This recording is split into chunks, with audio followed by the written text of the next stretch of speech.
అసలు సిసలైన వాస్తవాలు అంటూ తెలుసుకుందాం. గురుగారు నమస్తే. శ్రీనివాస్ గారికి గారు నమస్కారం. ఎలా ఉన్నారు? బాగున్నానండి. రైట్. ఈ సంపూర్ణ సూర్యగ్రహణం, పాక్షిక సూర్యగ్రహణం అని తరచూ వింటుంటాం. బుధవారం నాడు అక్టోబర్ 2 ఈ కంకణాకార సూర్యగ్రహణం అని, అలాగే రింగ్ ఆఫ్ ఫైర్ అనే వార్తలు వస్తున్నాయి. అసలు ఈ కంకణాకార సూర్యగ్రహణం అంటే ఏంటి, రింగ్ ఆఫ్ ఫైర్ అంటే ఏంటి? చాలా మందికి డౌట్స్ ఉన్నాయి గురుగారు. సంతోషం. ముందుగా మన ప్రేక్షకులు గమనించవలసిన అంశాలు ఏమిటంటే, ఈ సంపూర్ణ సూర్యగ్రహణంపై ఎలాంటి ఆందోళనలు చెందవద్దు. ముందు కార్యక్రమం ఆశాంతం పూర్తిగా చూడటానికి ప్రయత్నం చేయాలి. మనకు అందరికీ తెలిసింది పాక్షిక సూర్యగ్రహణం, సంపూర్ణ సూర్యగ్రహణం. ఇవి అందరికీ తెలుస్తుంటాయి, ప్రతి సంవత్సరం వస్తుంటాయి. ఒక్కో సంవత్సరం సూర్యగ్రహణం కూడా రాదు. అయితే ఈ కంకణాకార సూర్యగ్రహణం అంటే ఇది అందరికీ తెలుసు, ఒక పంచాంగతలుగా మాకు తెలుసు, పబ్లిక్లో కూడా కొంతమంది తెలుసు. ఈ రింగ్ ఆఫ్ ఫైర్ అనేది పదం అది సైంటిఫిక్గా వచ్చినటువంటి పదం. అది ఓకే. దాన్ని మేమైతే స్వర్ణ కంకణం అంటాం. మా భాషలో, పంచాంగ భాషలో స్వర్ణ కంకణం అంటారు. ఈ యొక్క చంద్రుడి యొక్క నీడ సూర్యుడి మీద పడింది అనుకోండి, కంప్లీట్ సూర్యుడి యొక్క బింబం ఎంతైతే ఉందో అంత బింబము కరెక్ట్గా ఈక్వల్ అయిపోతే సూర్యుడంతా నల్లగా కనపడిపోతాడు, రాగి రంగులో కనపడతాడు. ఇది అందరికీ తెలిసినటువంటి విద్యే. కానీ ఒక్కోసారి చంద్రుడి నీడ పూర్తిగా ఉండదు. ఇప్పుడు ఒక 10 రూపీస్ కాయిన్ ఉందనుకోండి, 10 రూపాయల బిల్ల ఉంది. 10 రూపాయల బిల్లకి ఇంకొక 10 రూపాయల బిల్ల కనుక జోడిస్తే రెండు ఈక్వల్గా ఉంటాయి కదా, సమానంగా ఉంటాయి. ఆ 10 రూపాయల కాయిన్కి ఒక 5 రూపాయల కాయిన్ పెట్టామనుకోండి, డిఫరెన్స్ వస్తుంది. ఆ చుట్టూరు కొద్ది గ్యాప్ ఉంటుంది, వ్యత్యాసం వస్తుంది, ఒక రింగ్ లాగా ఉంటుంది. అంటే చంద్రుని యొక్క నీడ సూర్యుడి యొక్క బింబాన్ని పూర్తిగా కవర్ చేయకపోగా చుట్టూరు ఒక వలయంలాగా మిగిలేటువంటి భాగమే కంకణాకారము. కంకణాకారం. ఇప్పుడు 10 రూపాయల కాయిన్కి కరెక్ట్ 10 రూపాయల కాయిన్ పెడితే మొత్తం నల్లగా కనబడుతుంది, అంటే చంద్రుడి యొక్క నీడ వచ్చింది.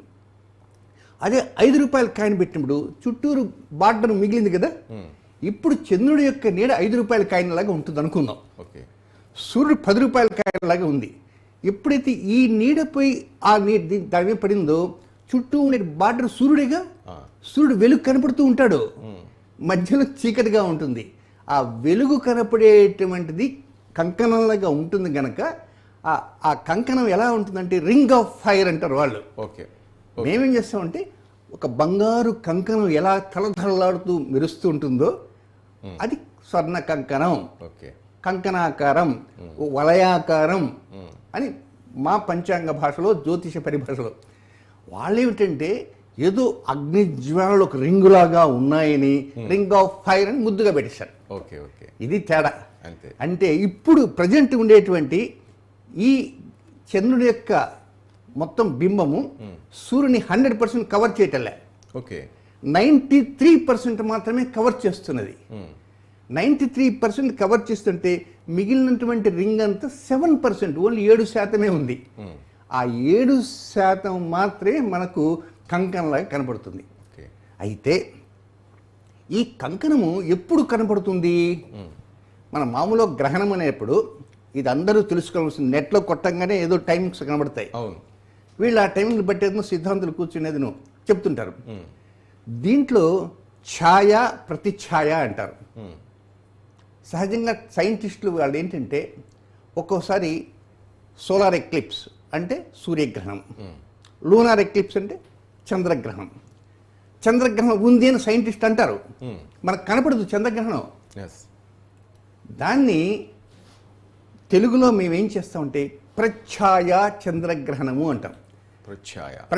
ప్రచ్ఛాయ అంటే ఇప్పుడు ఇది కూడా ప్రచ్ఛాయలో కొంత వస్తుంది. ఎప్పుడు కూడా గ్రహణం పట్టాలి అంటే అది సూర్యగ్రహణం కావచ్చు, చంద్రగ్రహణం కావచ్చు, పాక్షిక గ్రహణం కావచ్చు, ఏ గ్రహణమైన ప్రారంభానికి ముందు అది ప్రతి ఛాయలో ఉంటుంది, క్రీనీడలో ఉంటుంది. నీడ క్రీనీడ అంటారు.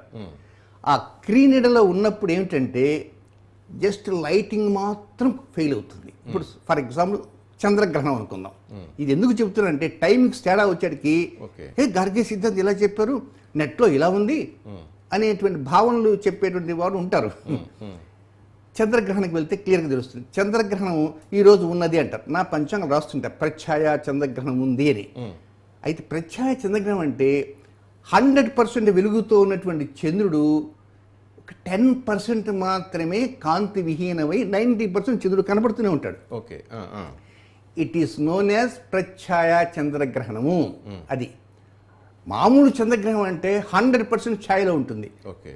అలాగే రేపు సంభవించేటువంటి సూర్యగ్రహణానికి కూడా ప్రారంభంలో ప్రత్యయలు ఏ గ్రహణమైనా ప్రత్యయలో గంట ఉంటుంది. ఓకే.